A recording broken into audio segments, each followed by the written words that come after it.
वसई विरारमधील चक्रेश्वर महादेव मंदिर हे भगवान शिवचे जुने मंदिर आहे। चला तर मित्रांनो, आज आपण या मंदिरामध्ये जाणार आहोत। नालासोपारा स्टेशनवरून 10 मिनिटाच्या अंतरावर हे मंदिर आहे। आम्ही बाईकने आलो आणि आम्ही पोहोचलो। चक्रेश्वर तलावासमोरच हे चक्रेश्वर महादेव मंदिर आहे। मंदिरामध्ये प्रवेश केला। प्रवेशासाठी 2 मुख्य दरवाजे आहेत आणि आम्ही दर्शन घेतले। काल महाकाल विकराल शंभो जीवन हो या मृत्यू दोनों ही तुम। मूळ मंदिर पोर्तुगीजांनी नष्ट केले होते। मंदिर 900 वर्ष जुने आहे। मंदिरामध्ये गणपती बाप्पा, श्री विष्णू, लक्ष्मी देवी तसेच हनुमानाचं सुद्धा मंदिर आहे आणि आम्ही दर्शन घेतलं।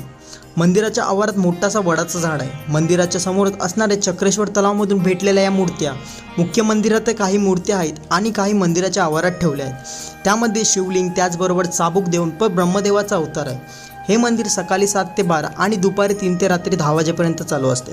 मंदिरामध्ये आल्यानंतर खूप प्रसन्न आणि शांत वाटलं। पूर्ण ब्लॉग आपल्या यूट्यूब चॅनलला आणि असेच नवनवीन ब्लॉग बघण्यासाठी आपल्या मराठी पेजला नक्की फॉलो करा।